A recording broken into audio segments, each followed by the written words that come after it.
Hey, what's going on YouTube? It's Richard, founder of Short-Term Rental University and Airbnb Superhost. Today's video is the life cycle of a real listing, my property in Jackson Hole. What we made when we first launched, what we're making today. A little over a year ago, I bought a place in Jackson Hole. I moved there. I used to live in the place that I'm filming in right now, and then I moved to Jackson Hole. I bought a duplex, as you probably know. But it's been about a year since my listing went live, and I thought it'd be really curious for me to figure out how much was I making when I first listed and how much am I making today? And sort of, I encourage people to list lower and get some 5-star reviews and get your hosting feet wet, get your hospitality game on order, and then increase your prices over time.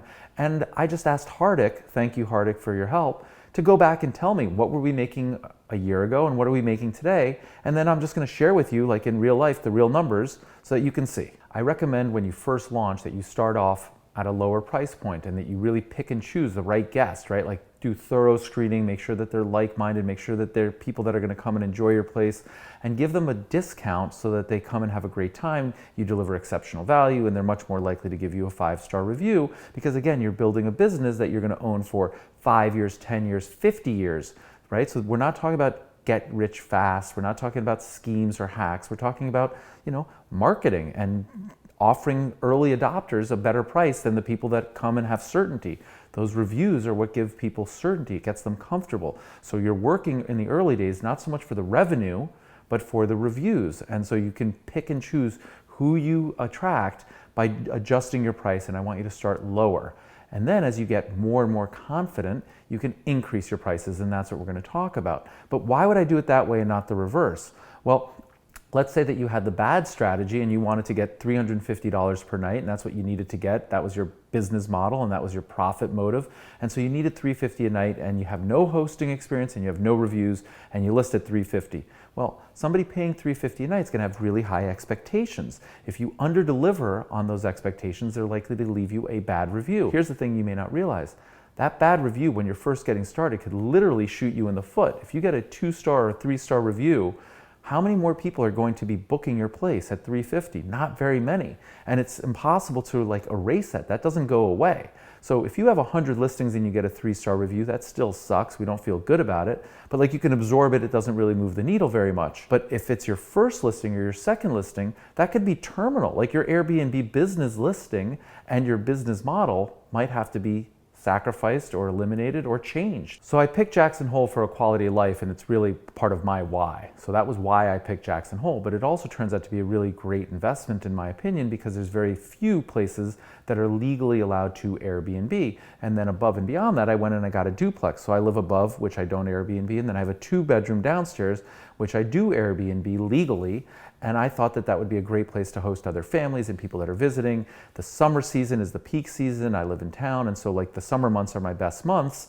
And when I closed about a year ago and then did the renovations, we really started hosting at or around summer season. So when I first launched, based on my research and what I thought the fair market value during say June would be somewhere between $300 and $400. And I set my pricing below that so that I would attract the right people. Now I do use dynamic pricing, and so based on scarcity or when people were booking, the dynamic pricing put me into the middle of that range, $350. So I was very pleased with that, right? I'm getting what I think it's worth, and I'm just getting started, but clearly the market clears and we got booked. So even though I put it below, I actually got more than I thought.